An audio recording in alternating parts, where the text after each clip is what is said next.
1. Aloha XCFL, this is Ace, and I got Brian here joining us. We got Grizz Broadcasting, and we're coming here for a great divisional matchup from the NFC West. We've got the Super Bowl pedigree of the Seattle Seahawks and Regan facing off at home, and they're facing the Arizona Cardinals with pride, who won the division last year, and he's leading the division now. We're looking forward to this matchup. What do you guys think of what we're going to look at today?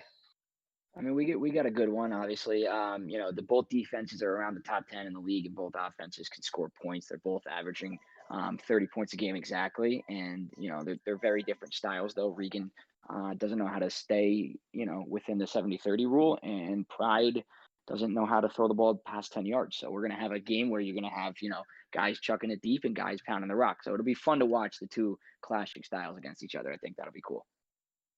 I was looking at a couple pregame keys to the game. Of course, we know the reigning MVP Kenyon Drake here, but he's going to have a tough time maybe if Regan could get some of his hard hitters going. We know he's got one at every level. He's got J.J. Watt and Cam Hayward. He's got Bobby Wagner. He's got Jamal Adams.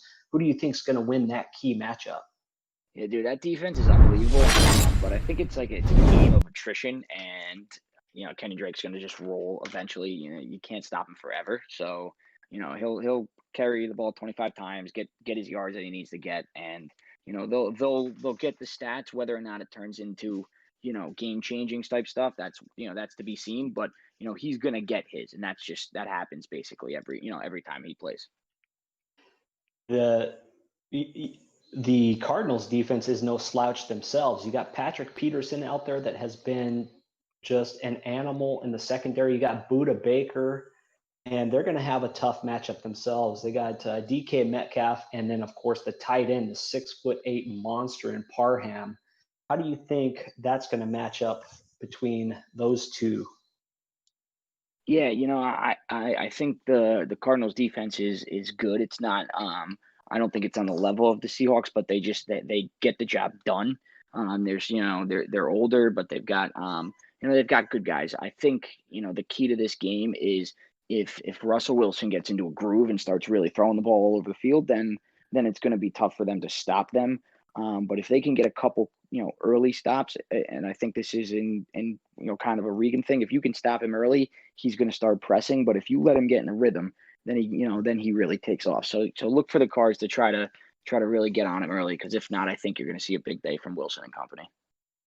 I'm glad you mentioned Wilson, because we got as they're headed down to the field, we've got a couple very mobile quarterbacks in both Russell Wilson and Kyler Murray. Not necessarily the focal points of these offense, but they can move when they need to. So how do you think these – let's get some predictions as they're heading down the field. Who do you think is going to win this one? I got the Cards by 7. It's going to be 34-28 or 35-28. I agree with you. I think the scoring is going to be a little bit less, but I got the Cards coming out on top, and we're looking at a rainy game here as Seattle's getting ready to kick off. Pride will get the first possession with Isabella getting ready to recover in the backfield. Brings it up. He's going to take it up. Good return. Gets through a few blockers, and they'll start out about the 33-yard line. Yeah, it's a great return. You got to have your fastest guy back there, and he just made one cut and was able to get out to the 32, and that's the start they want. Now you're going to see a lot of two-back formation here, and maybe look for Pride to take a couple shots early with some play action. But you're going to see under center Kyler Murray and Kenyon Drake. But I wouldn't be shocked to see a shot try to get on the board early and get Kyler feeling confident. Going to be really interesting to see how the weather plays into this one. We know rainy Seattle. It's that time of year where they're going to see a lot of these type of games. We'll see how it affects this particular matchup, which is so important in this division. Kyler Murray under center. He'll step back looking for someone open, hits the drag to Isabella. Isabella able to get around the corner, and he'll get the first down for about a 14-yard gain. Yeah, and you noticed Isabella, usually the slot guy, put him out wide there for Christian Kirk. He runs the under route, barely able to get the ball off, but he'll take it, for another 13 yards, and that's just pure speed.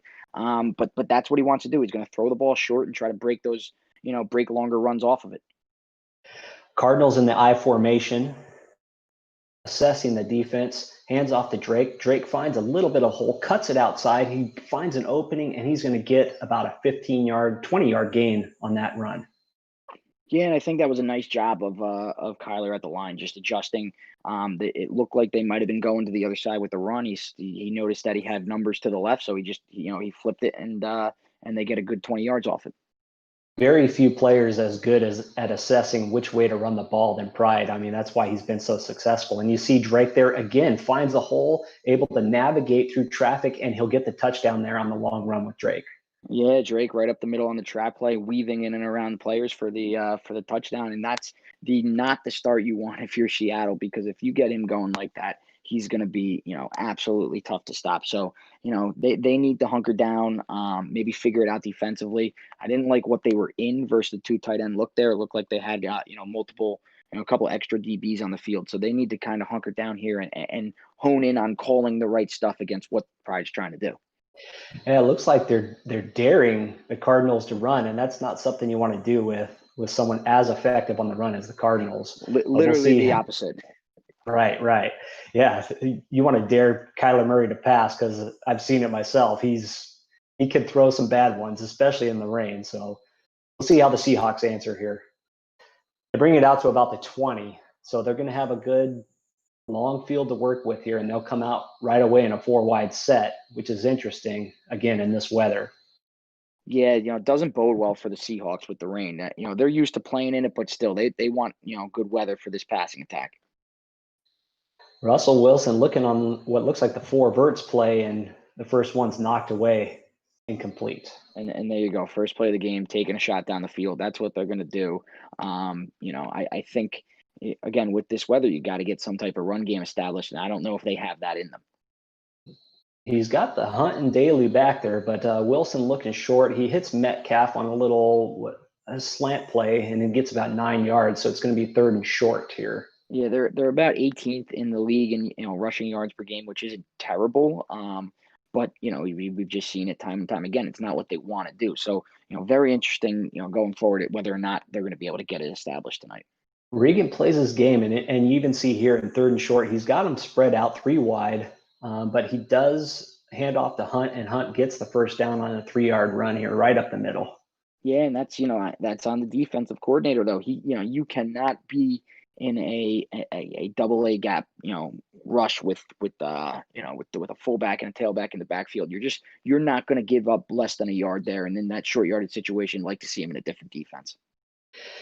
I think that speaks to the respect for Regan's pass game. Everyone knows that Regan wants to pass. He doesn't have the patience to run the ball like Exactly. some others do. So, everyone knows he wants to pass. You see here, we got a little bit of a zone look here from the Cardinals as Regan comes out in the 4 wide. Phillips getting usered, who just came over from the Bills, and they break up that screenplay. Yeah, it looked like both the defensive tackle and Phillips, who was getting usered, both read that just easily, were able to get underneath it. And the tailback got caught up on the right tackle there. So the screenplay goes for nothing, puts you in 3rd and long, not where you want to be in this situation. Let's see what he has play called. Gun bunch for Wilson as it's 3rd and 9. We got a long play here, important play for these Seahawks if they want to keep pace. And he's making an adjustment at the line. Russell Wilson steps back. He's looking. He sees something he likes, but it goes into triple coverage, and it's easily broken up there by Budda Baker. Yeah, he had the crosser in the middle of the field on a deep cross route, and he chose to throw it to the deep post, which ended up being completely smothered. I originally thought that ball was going across the middle. It would have been an easy first down, but he didn't elect to take that, and then they're forced to punt. And on the punt, Isabella returns it. He makes a couple guys miss, and he gets about to midfield. They'll start on their own 46, but they're already in great field position here as Murray goes under center with Hopkins and Kirk in close. Yeah, last guy you want to give this field position to. Right. Steps off to Drake, and again, another run to Drake as he gets 4 yards, which seems to be a short run for Drake. Yeah, he just gets downhill. He pounds the rock, and 4 yards is the norm there, and that's what you want. Set yourself up. If you get 4 yards of play, just keep driving down the field. Look for Kyler to maybe throw the ball here, maybe take a shot on a 2nd and medium. And that's what he's doing. Murray looks, he hits Hopkins over the middle, and it's broken up there. Bobby Wagner gets the hit and breaks that up from D-Hop. Yep, that's a nice play by Wagner. And if I'm Regan, I'm going to play, very underneath, keep everything, keep my guy short and dare Kyler to throw it deep. If you can get Pride having to throw the ball deep, you got a shot. But if you give him the underneath stuff, it's going to be a long day. We got 7 in the box, so he's looking to do that. Presses his guys, dares him to throw, finds D Hopkins, and it's going to be complete there as BBK makes the stop. Yeah, Murray saw something he liked. He kind of, he had Hopkins on the drag route. He just sends him a little more upfield with the slant. He's able to hit it for an easy first down, and that's a great read by him. Knowing that the middle of the field was open and kind of hot routing to get something that he wanted. If he can throw the ball like this and manage the game with first downs, this is where Pride's at his best. And I expect him to do that at a high level if he, for them to win. Murray under center again in the I formation. Looks hands off to Drake. Drake looks like he has a hole, but it closes quickly, and he's stopped for a short gain. Gets about 3 yards on that one to the right side. Yeah, big number 96. If he didn't make that play, that was a touchdown, right? Drake was gone. He was able to get off the block. I don't know. That might have been Hayward. I don't know exactly what number that was. Hankins. Hankins, yep, big Jonathan Hankins. So that's a huge play there. Hankins makes the stop, keeps it a respectable 2nd and 7 here for Murray as he's reading at the line. Looks like he's looking past. He'll step back. Looks to the left there to his safety blanket in Hollister, who gets held up, and he's going to be about 2 yards short of the first down. Yep, and that's just as good as a run. These little underneath routes get yourself in a manageable 3rd and 2 where you're at your best. I thought maybe he was going to take a shot there to either Hopkins or Kirk. Both had deep routes. Hopkins was running a post. Kirk was on a fade, but he elected to take the short, easy route, and he's set himself up for a shot at a first down. I think that speaks to the level of confidence or lack thereof that Murray has with Pride. He's not the most confident with him yet. He's seen him make a couple bad throws, but he's certainly confident as Drake. As in this 3rd down, he hands it off to Drake on the off tackle play, who picks up the first down. Yeah, that's just a nice play. Again, he had the numbers. He was able to get what he wanted. He's able to rush for the first. And I think, as someone that's had Kyler Murray in the past, that you're gonna eventually have to take those shots downfield with him. He has him at a young age. You can develop him, and as long as he keeps winning, he can develop that confidence, and he's going to be an elite QB for the rest of the cycle. Murray drops back, another handoff to Drake. Drake hits a hole on the left side that closes quickly, and he'll get about 4 yards on the run. You got to give it to this front 7 from these Seahawks. They're closing holes fast after that initial touchdown. Yeah, they're closing them, but you're still giving up 4 yards a carry, and that's more than enough to let Pride just do what he wants to do and pound the rock downhill. You're going to have to start really getting guys in the box and stuffing him on 1st and 2nd down so he can't get himself into a 3rd and manageable. That's where he wants to be. You got to prevent that from happening as a defensive coordinator. Isabella on the jet sweep finds a hole, gets hung up. Bobby Wagner makes the tackle, and he's going to get the first down as he reaches just over the line there. Yeah, falls forward for the first, and very interesting that he's trying to get Isabella more involved than I've seen in the past, at least putting him in different spots, kind of getting the ball in space on the edge, which is smart when you have one of the fastest guys in the league. You certainly see that jet sweep at least once a game. I've been recognizing flag on the play here. They gained a good amount, but it's going to be holding on Humphrey, so this one's coming back. Yep, big hold. That would have been a huge, an absolute huge spot. And this is where, if you're Seattle, you got to take advantage, right? This, Pride doesn't want to be in a 1st and 20. He's not. It's be tough to get to 3rd and manageable here. If you can get a stop for a short amount, you can set yourself up for at least a field goal. At least prevent a touchdown and get him kicking a field goal. Murray making some adjustments at the line, steps back, finds Arnold to the left side, one of the backup tight ends, and Arnold's going to pick up a good 19 yards on that pass. Yeah, that's a great play call against the against the man coverage look that he got on that play. Little rub route, basically, probably 15 yards downfield where the in route and the corner rubbed each other. He got the pick and he was able to hit Arnold for a 19-yard gain. You're looking at 2nd and 1. Just like that penalty is wiped out and it has no effect anymore as the handoff goes to Drake. He gets the first down, sneaks through past the safety for the touchdown on the weak side of the line.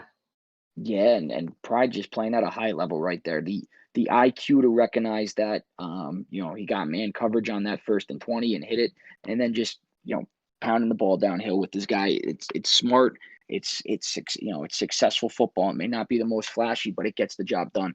And that drive is a big one because if you're like we said in pregame, if you're the Seahawks and you get in a rhythm, you're good. But when Regan has to come back from behind, I think he presses a lot. So it'll be very interesting to see how he responds here. He's such a patient runner, and knowing Regan, he's he's playing with his returner there, saying, "Hey, there was a little bit of some left stick action there," because that's what he's trying to translate there through that body language. But Yep. It looked clean to me. What was your thoughts on that? Was that excessive left stick action there? Are we speaking to Pride's For run? Drake. Right? For Drake. For Drake, I thought maybe the first touchdown run, it was a little iffy. I didn't think I thought 100% clean on that last drive. I maybe, going back to the first one, hey, it's a tough call, but I don't think it at all warrants any type of penalty because it's not blatantly and it's just kind of part of the game. As long as it's not too much, you're okay, in my opinion. If you're gonna get some tips from Pride, who's one of the best runners, he's gonna say follow the blockers, and that's just something that he's doing there. We see Wilson drop back. He gets hit in the background, sack, fumble. Phillips picks it up, able to get in the touchdown. The huge turn of events here for the Seahawks. Yeah, and this is getting ugly really fast. I'm kind of interested in checking, Maine right now on our Discord channel to see what Regan possibly could be saying because I know he's probably losing his mind. He was not expecting to go into this game and being down 21-0 this early. So if he can relax a little, and it's coming from me, that's almost funny. But if he can relax a little, he's still not out of it. It's still really early. He's not playing an explosive cards offense, so. He's got to kind of hunker down here and figure his stuff out and get back to what he does well. He's got plenty of time, and we've seen huge comebacks, and we know that Regan could score quickly. So yeah, as long as he stays within within his own game, he can come back here. We see Wilson drop back, but Metcalf gets that pass broken up on the crosser there. He's having a tough time.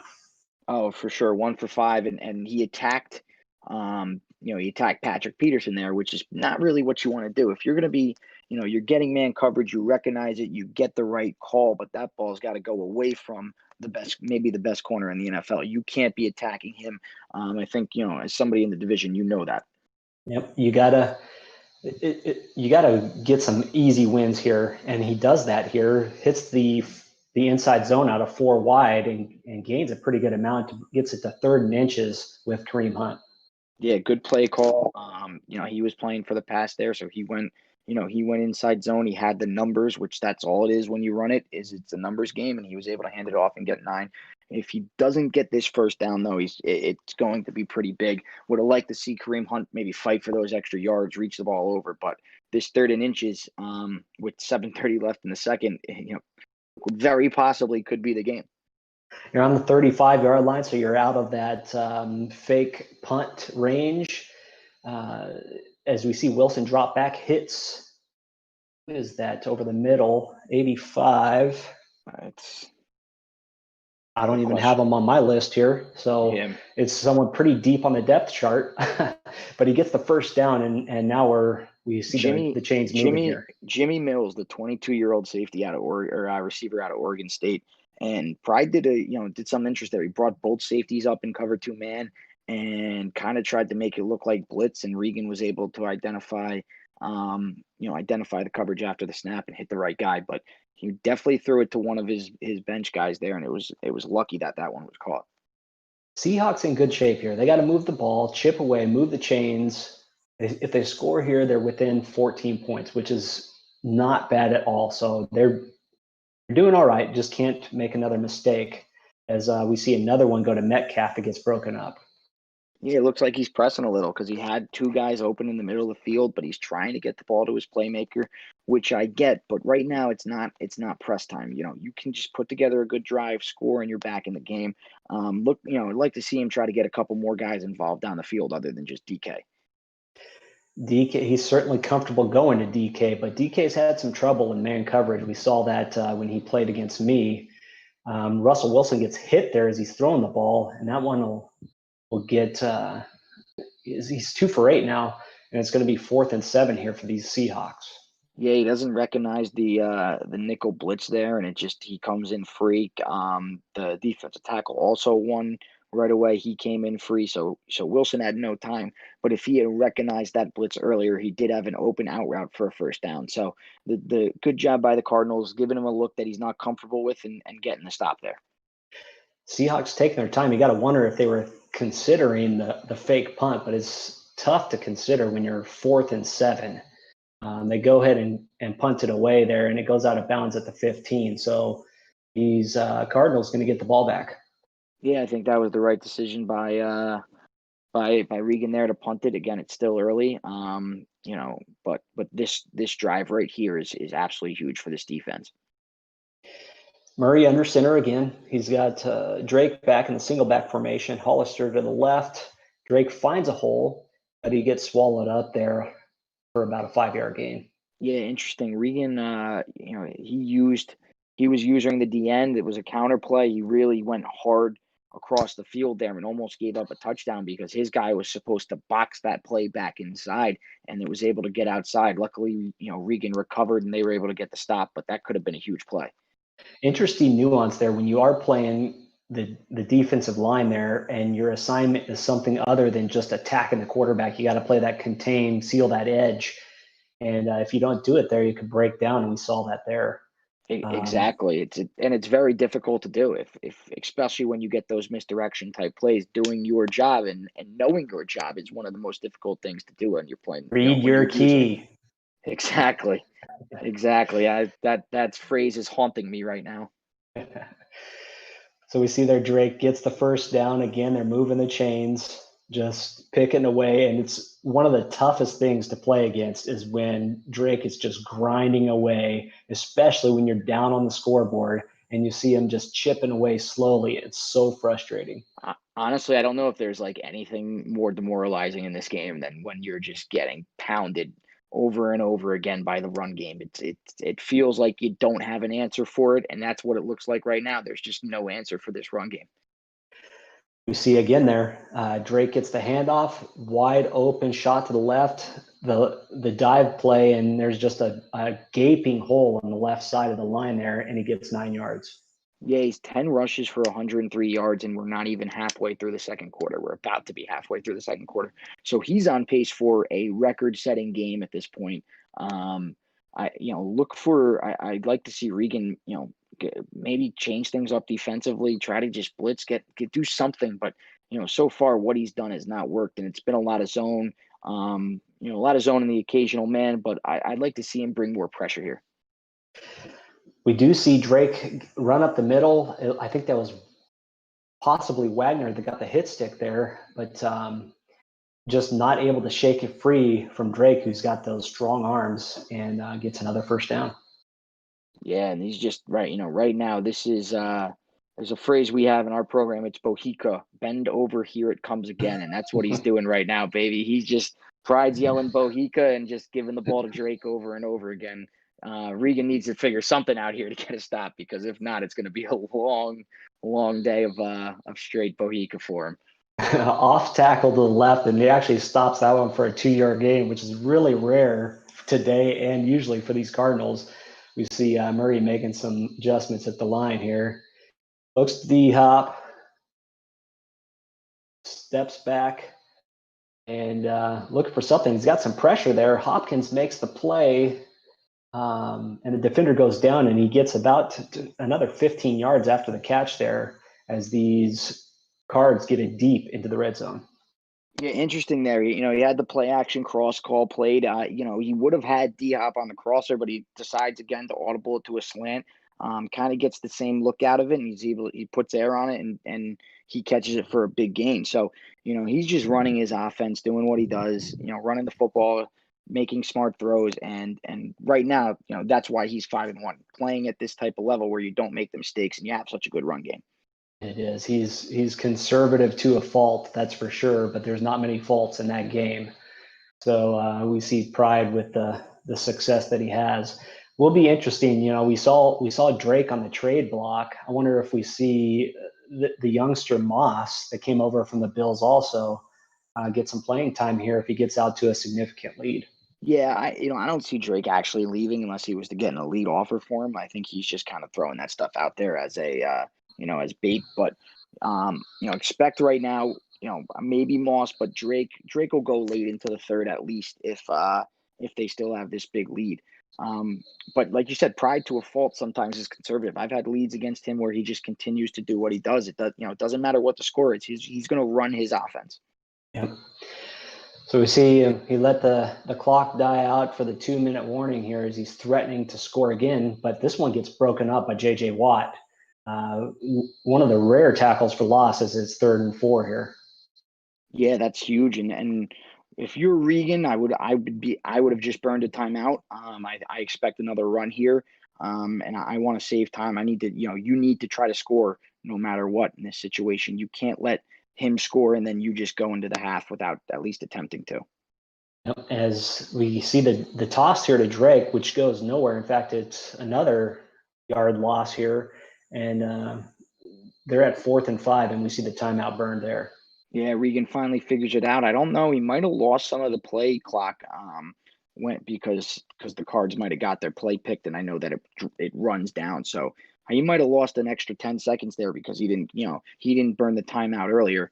But you get the ball at half, I believe. It's a 24-7 game. If you can score right here, it's not out of reach, but you can't make a mistake, and you got to put together a drive to get you confidence going into the half. Point's so critical, but you want to be patient here because for an offense like Regan's, a minute 20 is plenty of time. He could score so quickly, but you got to be patient here if you're Regan. What do you think we see on this minute 20 drive? I wouldn't be shocked if we got a run early. Maybe one run, you have a timeout, you have 2 timeouts you can use, try to get a big run on an inside zone. If not, you're going to see some type of crosser, some type of really deep vertical that goes, across the field here to try to get him, get one of his guys open. And he goes there to another guy that we haven't really seen much, but is a big part of the offense there in Parham. And Parham tries to bring it in one-handed, but that's tough to do in this rain that we see here today. Yeah, tough to do in the rain, and the Cardinals have shut them down in man coverage. And I think Pride's usering who Regan wants to go to on most plays, so he has an understanding of what Regan wants to do and is taking that away with his user, which is what the better guys in the league usually do. Another shot play there into double coverage to Overstreet. Overstreet goes up to get it, but he's unable to bring it down there for the long bomb. And we see the Cardinals again have these Seahawks in a long 3rd and 10 situation. Regan looks like my quarterback did Friday night. He has a wide open guy in the middle of the field, and he's just throwing bombs into double coverage. That's the 2nd or 3rd time he's done that. He's got to relax. He's got to calm down and realize that he's got a shot here if he just makes the right reads. Metcalf open there, and it looks like Wilson just kind of sails the ball there, sends it over his head a little bit, and we see another pass get broken up here as these Cards are going to get the ball back with a minute to go. Yeah, I don't know about. I kind of looked like he led past that forward. I don't know if you agree with me, but it looked like he tried to lead him upfield, and that's what caused the incompletion. I thought the same thing. I still think it was a little bit over this top, and maybe it's weather, maybe it's just Russell is in no rhythm at all here. You got to imagine that coming out of the second half, once we get there, you'd like to see Russell just complete a couple short ones just so he could see his receivers haul it in and know they can still catch. Exactly. A 2 for 10, now 2 for 11 start is absolutely brutal. And that's, if he doesn't get, at least a couple, confident completions, and it's going to be continue to be a long day. So the Cards not content just to run the ball here. They're not they're not going for just killing clock here, but they go for a dagger on the crossing play here and connect on it as they're pushing deep into Seahawks territory again. Honestly, I love that play call, and I love to see him throw the ball down the field, try to make a play. He should go for a touchdown here. There's no reason. It's still early. Get yourself another touchdown on the board and really seal this thing. Hand off to Drake. He gets about 4 yards on the carry, and they're going to be on the 32-yard line. They'll be within field goal range, but I don't know that that's what you want to do in this rain that we see here. It's going to be some slippery footing. Yeah, you got to get yourself in a little better spot. I thought he should have called a timeout there. I'm very interested that he's burning so much clock. He's wasted about 20 seconds here so far, but he's got an open receiver. It's Hopkins on the corner route there, and Hopkins gets it to the 1 yard line, almost gets to the end zone, and the Cards are threatening again. Yeah, another really good play call, honestly. He got man coverage again. This time it was cover one. So there were the two the safeties in the line were inside. So he threw a corner route. Hopkins is elite, so he won, sets himself up for a goal line play. And Drake is able to just power through tacklers there off the right side on the power, and he gets in for the touchdown and the score. Yeah, and did you expect this going in? You play both guys. You know more about him than I do. You expect to be 31-0 at halftime? No, absolutely not. I thought this would be a very close matchup, but it's just Pride has pounced on these guys early and often, and it seems like Regan is just out of his game mentally right here. Yes, as someone who has, I played him 2 cycles ago, like all the time. We had a lot of really good games. Obviously, beat me last year in the Super Bowl, which last cycle, which was awful. But I haven't seen him play this bad really ever. He's just getting, his offense has no rhythm. His defense is getting ran through like tissue paper. Very, uncharacteristic of a team, of a Regan team. I know and we see just another long pass here. He's just so set on getting this deep pass to Metcalf. I know you got 10 seconds left, but it hasn't worked yet. Why is it going to work now? And you're just asking for another disaster to happen with 10 seconds. It's almost like, I guess you got nothing to lose at this point, but he's trying his best to get that long pass connected. Yeah, and even now, just now, he tries to go short, and the tight end is not able to hold on to it. He wanted the crossing route there, though, and Pride knew it, and he was using the guy that Regan wanted to go to, and that might be the fifth or sixth time that's happened, which is pretty incredible. And if I'm Regan, I look at this film and I say to myself, I got to do something different, because if he knows where you're going every play, you're probably not mixing it up enough, and you probably need to go in and change the playbook up and evaluate how you're going to play a game against him. You're absolutely right, and it looks like Pride's got his number at least in this first half. But again, I'm going to say we've seen Regan score 31 is a heck of a comeback. We'll see if he could at least get something going here and move the ball into the Cardinal side of the field here. Overstreet just going to kneel it out. We've seen Regan score 70, right? That was what the number was one time. Yeah. So if you split that up, he could easily score 35 and a half, but that defense is going to have to do something. It's definitely possible, but yeah, I mean, unless he had, was saving some type of miracle defense in his back pocket for the second half, I don't see it happening. He's just getting absolutely dominated on both sides of the ball right now. So, yeah, we talked about if you had to pick a defense between these Cards and these Seahawks, obviously the Seahawks is the much flashier defense. That they've just got players all over the field, but they have not stepped up today. And I completely agree. I think it's user right now. It's just clearly user. Pride has done such a good job, and I hate complimenting him like this, but such a good job of taking away Regan's plays and what he wants to do and where he wants to go with the football. And that's the difference in this game of, he knows what he wants to do defensively or what Regan wants to do offensively, and he does the right thing. Pride, calls the right play and users that guy. So, so far, incredible job by him. Finally connects Calhoun over the middle on the crosser, gets the first down. Maybe we see a little spark of a change here. And we see a different play call here as Regan comes out in 2 wide I-form set. So this is a little different than we usually see from Regan. Yeah, one of the first times under center. Yep. Wilson drops back, connects with Metcalf on the left sideline, and okay, we've got 2 completions in a row here. Maybe we could see Wilson getting rhythm. I gotta wonder if that opening drive, where Drake went down and just had the long run. I think Regan thought it was a little bit of a iffy, user situation with something. So I wonder if he just got so upset that he had no composure, and now after halftime he comes back out and he's just a little more calm and able to run his offense. Yep. We see Wilson step back there. Phillips gets through on the user DT position and gets home to Wilson for the sack. Yeah, Jordan Phillips just destroyed the right guard on that play, and Regan had a couple guys open there, but Pride was able to use the D tackle and just throw the guard into Wilson's lap for the sack. Not a disaster here. 2nd and 14 as the play action goes to Parham. Parham fights off 1 tackle but loses a couple yards there, and the reinforcements come in for the tackle. Yeah, that's a tough read. I think that was a little RPO look. He had the option to go to the tight end to the right side on the out or the bubble screen to his left. It was man coverage in that situation.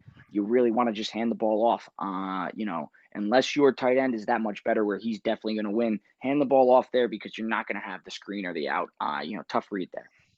Parham shook him off, but those reinforcements came in and saved the day. As another one goes to Metcalf, but it looks like he dropped it, and it's going to be a 4th and 18 here from the 44 for these Seahawks. Yeah, and you got to go for it. DK Metcalf needs to come down with that ball, though. He was able to put it on him. That's kind of what you hire him for, or you drafted him for, to catch those tough passes across the middle, and he just doesn't do it. So, it's been one of those games for him. Look for Pride to play everybody back here and with his zones and just make Regan make a perfect throw and read. Wilson drops back on the 4th and very long. Another deep pass. Parham gets it tipped out, and Isaiah Simmons there for the interception takes it back past the mid-yard line. And again, I think he tried to pass lead it up instead of just keeping it, regular, or even, kind of keep more across. He pass leads him up the field into coverage. The ball gets tipped and it gets picked off. And that's the second time in my mind that he's really kind of messed up with his pass leading. I agree with you. That's a user error there, and paying the price for it here as we see Drake on the first down get another 5-yard gain. Yeah, and one more touchdown here, and I think you turn the chew clock on, and you let this thing kind of end itself, because it's a very, very one-sided game. Holes like this are just in every single play. Drake finds another opening, great blocking, able to get outside there, gets a nasty elbow on the hit stick there, and Regan just with that pause there that generally means he's so frustrated. Yep, that's I think he's looking to see if Pride is breaking the 70-30 rule by running too much, which I don't think I've ever seen before. But if I'm going to guess, that's what Regan was doing, which is, in a 31-point game, is maybe the most insane thing. And I don't even think what I'm saying makes sense to me right now. But I don't know what else he could be doing. He went and he looked at Kyler Murray's throws and Drake's rushes. So, Pride can run the ball as much as you want when you're up 31-0, but it's just incredible that we're even talking in that sense. If you're up 31, you're deep into the third quarter. Drake is so important to your offense. Are you leaving him in here, risking injury, or are you putting in backups? You know what? I am. I'm leaving him in here because I don't think Drake is the catalyst. I think it's the play calling and the offensive line. Drake's good, but I think he can do it with whoever. So you leave your guy in, maybe into the fourth quarter. If it's still the same lead, you take him out. But I'm not gonna take him out unless he gets, tired or really, I've had too many runs in a row. But as of now, let your guy eat. Counterplay for Drake. It's covered excellent here. Speaking of injury, we see D-Hop go down with an injury there, but it looks like it may be a simple one as he gets up and walks off under his own power. Yeah, that's tough. And that play was ran earlier in the game. That was the one that Regan used and didn't box the play and it almost went for a touchdown. That time, much better job by his defense overall. Making sure that thing stays inside and he doesn't give up a huge gain. But hey, running plays, you can go back to the well a few times without it being anything. And I think that was smart because of the success he had on the first one. Murray drops back. He's looking past this time, heads over to Hollister, I think, and that one gets broken up. And it's going to be 4th down for these Cardinals. Yeah, and that was kind of lucky. That thing almost was picked off. It could have went the other way. You're now going to be up 5 scores. You're up 5 scores. Your ability here to just not give up any big plays is everything. Do I think Regan has a shot? No, but if there's anybody that can do it, he's proven time and time again that he can put points on the board. So I'm not completely sold that this thing is over. As long as Pride just does, keeps everything in front of him and doesn't give up the big play. Yeah, and you got to think that Regan, he's going to have to. I think this is the first time they're playing this season. I can't remember, It is. but It is. okay. So he's got to find something that works here. You may not be playing for the win here, but you're playing to test out what can I do that actually works against this guy, offense and defense. Since I think both of these guys are going to make the playoffs. You may have to face him 2 more times this season. Yep. So you gotta figure out something for your coaching side of things. Yeah, and if coming away with some type of confidence in a beatdown like this is like you said, very, very important. And right now, that's not what he's been doing. He's been just throwing the ball deep over and over again, and it's not going to work. It's just not going to work. You got to take what the defense gives you, and we're not seeing that right now from him. So, maybe you chalk this game up in your head to all right, I got my dick kicked in and it's over. But you know, I really feel like you just said, you got to get something going for your own confidence. We saw another stubborn pass there deep to Metcalf. Didn't work. Again, triple coverage. Um, Cards bring the house here. Calhoun breaks loose on one. He'll able to make a one-guy miss, and he gets wrapped up finally there at about the 38-yard line into Cards territory. Yeah, awesome job just taking what was given to you there, right? He was bringing the house a little bit. I couldn't tell if it was a zero blitz or cover one. I don't know if you saw, but the drag's the right throw in that situation. Don't hold on to the football. Let your guy make a play. Heads up, and that's a little bit of a confidence builder there. And that's exactly what you were talking about. Take what they give you. They're not giving you the deep stuff, so you got to take what you give you. And you see it here again. Beck's open on the right side, short. He gets a little 6-7 yard dump off, and he turns it into a 1st down.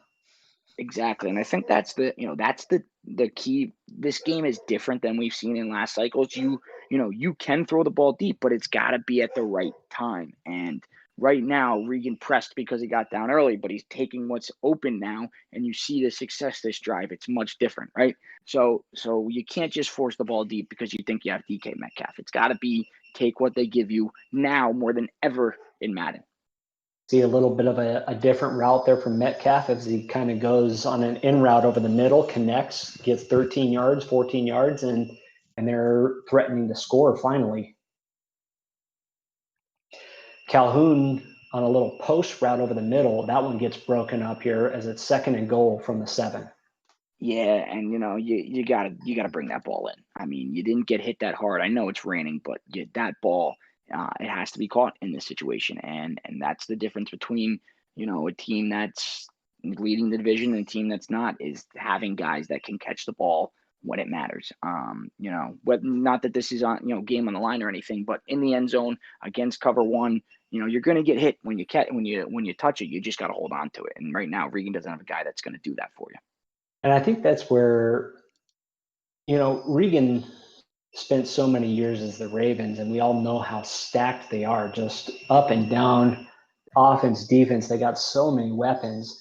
And I think that's where Regan is having to adjust here with these Seahawks because he's got Metcalf, unbelievable weapon. Parham is a great find for him. But beyond that, Calhoun, no one would be able to name him if you weren't doing research to broadcast this game. I mean, nobody Yep. knows who Calhoun is.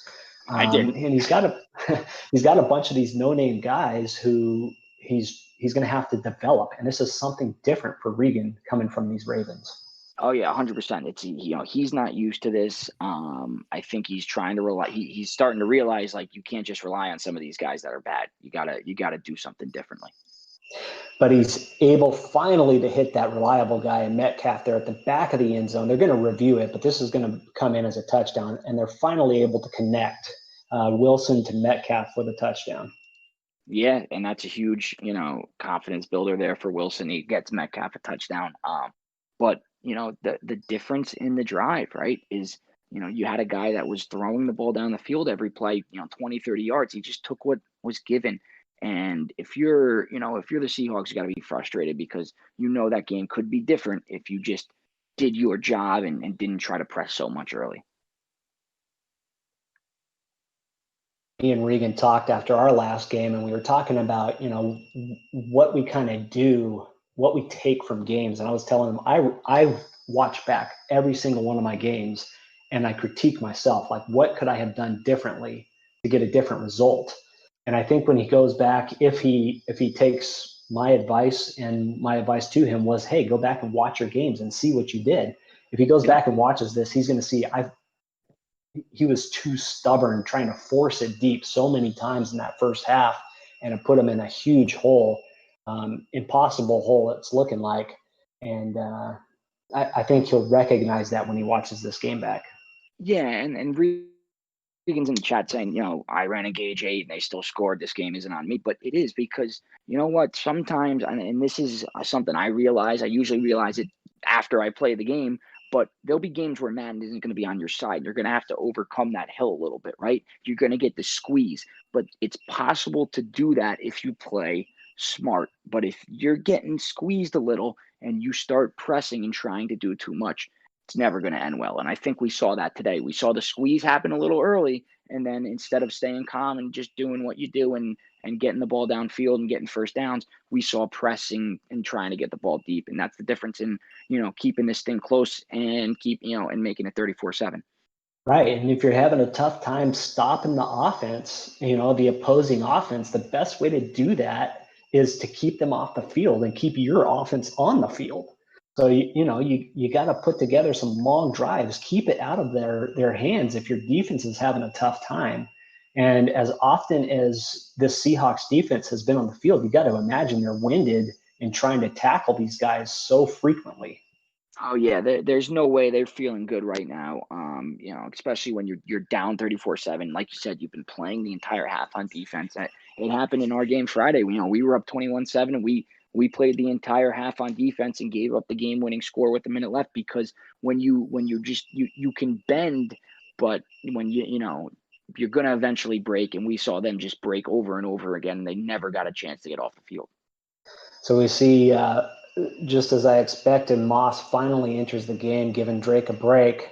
And we'll see the youngster get some carries. I think this is the future of this Cards. I know you don't think so, but that Pride would like to see Moss take over this lead spot eventually, and try to capitalize on Drake's success, maybe in a trade. So I bet we see him floated out here.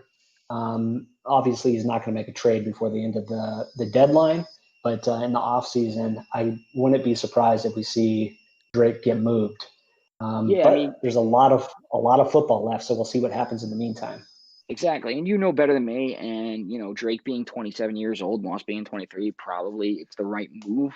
To be blunt, whoever the idiot is that trades too much for Drake is going to get me very upset. Because I guarantee Pride's not going to sell him for cheap. He's going to sell him for the guy that gives him too much. And, it'll be interesting to see if that happens or not. I'd like to think there's guys in the league that are smart enough to realize that you don't need to trade a lot for it's like the real NFL. You don't need to trade a lot for a star running back. You can get it done with guys that are decent. So it'll be a very interesting to see that dynamic. But Moss does have all the characteristics that Pride probably wants, and he'll probably go ahead and be the future, whether or not he trades Drake. It is an interesting point you bring up, though, because I think we've seen a different trading culture than we have in the XCFL in the past. And I know you guys on your show, the Van and Brian show, you guys talked about that culture a couple shows ago. But it seems like this year is a little bit different. Guys are, we see guys like Brackett being a little more shrewd in the trades they're making. What do you think has caused that change? Um, well, Brackett specifically, I think he realized that he couldn't take the ridicule anymore for if he made another bad trade. But I think guys are kind of coming around and thinking like I'd rather build my guys that I got than go out and make these like enormous trades that they've seen not work out time and time again. When you look at a trade with a guy like Jack and somebody that isn't at the top of their conference all the time, usually that trade we have the case studies, it doesn't work out. So if you're a guy that's thinking about trading with him, why would you do it unless it's the greatest trade in the world for you, right? Because you know you've seen the past results in those things. So that's where I think it's at right now. I think guys are just kind of looking at past results and starting to see that, hey, maybe that's not the direction I want to go in. Yeah. Yeah, I agree with you. I think we have probably, we got 14 seasons in on last cycle, and guys are recognizing, we're on track for another very long cycle here. Maybe not 14 seasons, maybe we see another 10 to 12, but that's a lot of time to develop guys. Yep. And, you can make you have time to build your team. Whereas in before, if you got 5 or 6 seasons, you need to make these big blockbuster trades. And if you don't do it early, it's probably not going to happen for you. But guys are recognizing, hey, I got some time to build my team, so I could be a little bit more discerning on these trades that I make. I agree. Yeah, so we see it kind of reflected there. Quick game break here. We go to the Jacksonville game. Jacksonville strikes first in this one as you see a quick touchdown here by Leonard Fournette. That sounds good. Let's hop over to that one, Brian, if you can. No, I just pulled up the replay, then we're back over. Okay. Are you able to switch over to it? I'd be for that. Yeah, I think we could call this Cards Seahawks game over. A slaughter. Yeah. As we see almost a one-handed catch there by QT as he tries to bring it in for Aries. 7-0 game for these Jags late in the first quarter as we see Aries facing off against Riot. Yeah, this is an interesting one. Both guys in that AFC South looking way up at the Titans. There hasn't been a lot of success for them early on in this cycle so far. I don't expect that to stay true. I expect them to get a couple, to get some wins under their belt going forward and at least close the gap with the Titans and Drew. And they may not overtake him, but I expect at least one or two of those guys to make that race tighter and at least more interesting going forward. I do agree with you. I think that Sean, Aries, and Wright have all underperformed. They're better than their records were. I think they all came out with high hopes and didn't play to the level. But I also think they probably had a tougher schedule than they would have liked that first season. So none of them are shooting out and making huge changes as far as performance this season. But this is a pretty good matchup here between two pretty equal skilled guys. Yeah, and for Drew, it was I want to get in a division where I feel like I can win. He obviously ran from two other ones, and he found that so far. But like you said, both Aries, Riot, I think they've shown they can win in the league, but until they figure it out a little better, it's gonna be a really tough road for them. But I expect to see them at least get more wins, 7, 8, 9 win seasons, sooner rather than later. And if you haven't watched a game with Riot, you're always in for a little razzle dazzle there as you see Herndon picks off the ball on the pass to QT there, and he's always looking for an opportunity to get a little celebration in, to put a move on somebody. He loves the hurdle. We see him put a move on Watson there as he tried to save the pick six. He wasn't able to, and Herndon was able to navigate that little obstacle there and get the pick six in. Yeah, I love it, honestly. Riot always, like you said, he hurdles, he does stuff that you wouldn't expect, and he genuinely looks like he has fun when he plays. Even if the wins don't come, he seems to always be enjoying it, and he's off to a great start here, obviously. And a little shocked to see Arias not playing as well as he is. I don't know if it was because he traded everybody early, but I expected him to be the guy to really push Drew in that division. Nick made an interesting comment there, and I forgot where it was. It might have been on your show, but he mentioned that in talks with Aries admitted that he made a couple moves early on that were just not good. And so now he's dug himself a little hole. He started in a hole with Bill O'Brien's nonsense. We just watched Hopkins, who could have been on this team and was traded for Johnson, who's not even playing. We're seeing Rutland get the carries here. So Aries has got some work to do. Oh yeah. He's definitely rebuilding after all the crazy moves that the Texans made before him. He made some moves that I consider questionable. But he's doing what he thinks is best for the team, and if he can turn this thing around and get the roster a little better, I don't think there's any reason skill level wise that he can't compete with a guy like Drew for that division. I agree with you. So we see Watson here threatening again, pushing the ball upfield, steps back. He's got a screen pass out to Rutland. Rutland going to be able to make one move, and he gets about 6 yards on the screen. Yeah, and it looks like just an update in the Cards Seahawks game. They're taking a knee. That thing's going to be over. The Cards are going to win 37-7 as the final, which going in, I predicted, I think 35-28 Cards. So Cardinals did their part to score, but really again, rough day for the Seahawks offense. So the invitation is out to both of those guys, Pride and Regan. It'll be interesting to hear from either one of them if they feel free to join us. But we've put that invitation out there, and we'll see if they join. And we could get a post-game interview from one or both of these coaches as we continue to watch this Houston-Jacksonville game.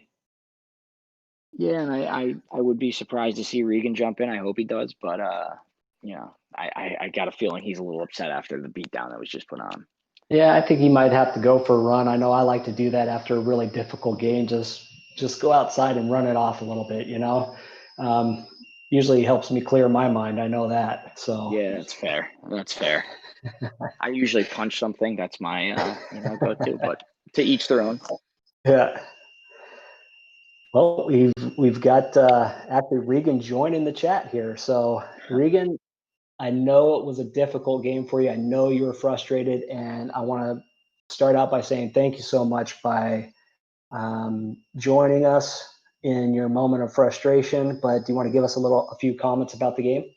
Yeah, I mean, I think that my team got outplayed on all accounts. I mean, I don't think it's something that I wasn't really upset. I was pretty the only time I did get upset was at the very, very end of the game when I was I just felt like nothing. I felt like I could get absolutely nothing. Even after you guys switched off, that was kind of when I got really frustrated because I couldn't even get a single completion. I got a guy open by 3 yards and a defender comes out of nowhere and swats it away or breaks it up, hits my man. It's your players just have to make plays. And some games you can just tell they're not going to make those plays.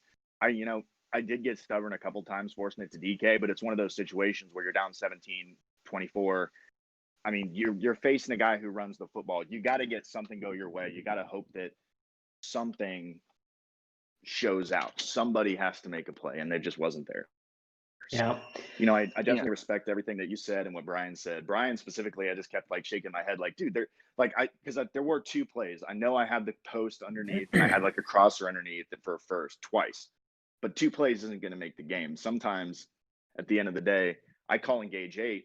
Everybody gets blocked and it's a free run into the secondary somehow. I'm it's engage 8, 4-4. I got 8 guys sitting in his box and nothing happens. He ran to the weak side away from so it was really he had everybody blocked. If he ran the ball to your strong side, it would have been probably a stop, but he ran to the weak side, so you didn't you really didn't have the numbers, even though it's engage 8 No, in that situation. All right, we'll see. Watch No, it. see, that's not correct. I will show you the film. No, because it's engaging. It's a 4-4. The 4-4 is a balanced set. What I did is I kept my line the same, spread the linebackers. So it was perfectly symmetrical. Didn't matter if he ran left, didn't matter if he ran right. He actually had more blockers on the right side. Still, he goes left. Everybody gets blocked. Nobody breaks through. Free run, and that's when I had Jamal Adams sitting there for a big, shoulder to the nog. And that was when I paused because I was like, I wanted to type in chat, like, hold up, Brian, listen. Sometimes you can call engage 8, and even that doesn't work. So I mean, it was one of those days where, and Pride said it. I mean, his team played better. His team was just fantastic. I think his game plan was great, especially on my first 2 drives. To me, that's what determined it all. When I went down 14-0, then it was some cheese. It was like once I was down 14-0, the sack fumble, and I was just like, oh shit, okay, so 21-0, that's what we're doing now. I was like, okay, cool. So I kind of gave up after that point, but yeah, the 14, those first 2 drives kind of showed, because he was the first read on a lot of my plays was covered. So I was kind of looking, I was like, well, all right, let's try to throw it in. I mean, it's not tons of room, but let's try it, and yeah, so great. Hats off to Pride. Good play. Well, we got Pride with us, Yeah. What's up, guys? So welcome to the post-game interview, and thanks for joining us. Thanks for letting us broadcast your game. Did you expect to have this level of success on this game, or what were your thoughts going into the game? Well, I think Regan posted that little tweet about his defense, like his defensive numbers, and it kind of messes me. So, not having Hopkins like not close to 32%, I made it an effort to have him be the focus of the passing game, and then just do what I normally do and just see what I can do with Drake, especially with him getting Watt and I think who else did he bring in? Hayward, yeah. Hayward and JJ, and just seeing what my line can do and like double teaming, line. double teaming Watt and that helps sometimes and trying to see who you usered. So I would do do a hard count and see if your lineman moved and you would move and then kind of give away of who you were using, and then that'll help me determine which way I want to direct the run. So. Mm-hmm. Now I have a question. Do you have a play in your offense that you confidently throw the ball over 15 yards, or is that just not a thing with That's Kyler a Murray? great question. That complete that long completion, and if you want to call it long, that's long for me. That play action that I audibled out of, because I saw him playing close. I was like, well, maybe he's gonna blitz, so I audibled out of the play action, so where it's just a straight play, and then I just dropped it over the the DB's head. I thought you were going to throw the crosser, like the deep crosser, but you went to a slant and then threw the 10-yard. I was actually excited to see Murray throw the ball down the field, and then he took it away from me. And I missed that. I missed seeing that. It was the crosser, and then like I said, I thought he was blitzing, so I kind of wanted a shorter, a shorter. Yeah, you got to route. get it off. Yeah, you got to get it off. That's fair. That's why. Hey, Kyler's fun, man. I want to see you take those shots with him. Yeah, and he's good enough. I gotta start running with him too. I don't do that. That's part of his game that I haven't even tapped into. Well, that's an interesting comment there, because we did kind of touch on that in the pregame that, hey, right as you guys were headed to the field, I was like, you got Russell Wilson, you got Kyler Murray, both of these guys got some legs, and we didn't see any of that in this game. So yeah, there was no ability to. I mean, it was I think that sometimes you got. Like, well, for example, I mean, I'm looking at my stats right now. I have 2 drops from 2 different receivers, and then in total 7 drops on the day. I mean, it's like you can't win football games when you're dropping. That's 7 the squeeze there. Passes. Yeah, I mean, it's like I think it's one of those days where it's like, I mean, it sucks. I think I could have done more, but I don't think I could have done enough, even if I had played perfectly. And like again, those first 2 drives, like the first one, I was like, okay, I don't know how. It was just one of those, like, I mean, I don't get it. I don't get it. Like, sometimes you can just have like guys in perfect position, and then all it takes is one quick cut, and they just stand there and watch, and it's like, okay, cool. I mean, there's nothing else to do. I also thought Pride usering, just taking away everything you wanted, basically, was pretty impressive. He clearly had the beat on what your game plan was, and he was able to take away things early that, with his user, which is the difference in these games when you're playing two really good guys. If one guy knows what's coming and uses it, usually that makes a huge difference. You see it with Tosh, you see it with some of the other guys. So I thought, in my opinion, that was the difference defensively for the Cardinals, and I thought offensively, I thought you just took a little too many shots early when you could have, tried to put a drive together to kind of stifle that craziness that he had going on offensively. Yeah, but it's one of those things where he did do well to, when he jumps out of the crazy lead, it makes me like, my first drive is always going to be very vanilla. I go to 3 or 4 of my money plays. I don't ever not money, quote unquote. Like, I'm not going to show him 4 times a game, but it's like, I'm going to use plays that I know I'm like, these are pretty common, guys will know it, but it's just those kind of feeling out punches. But when he punches you right off the bat, gets you on your back foot, it's like, well, there's nothing I can do at that point. So it's like, just started shooting. Keep talking. I'm taking notes. I gotta run, guys. Good stuff. Good game, and good game, Pride. Good job, forward, we'll see that thing again. Yeah, good stuff, guys. Broadcast, by the way. Sorry. Great job, Ace. Great job as always. Thank you for joining me, Brian. We'll do it again soon. Thank you very much to Grizz for broadcasting us, and thank you to both of you coaches for joining us post game. I know it's not always the easiest thing to do, but thank you to all of you guys, and especially thank you to XCFL for listening. We appreciate you guys tuning in, and we'll do it again soon. Thank you all. Thanks, guys. Appreciate it.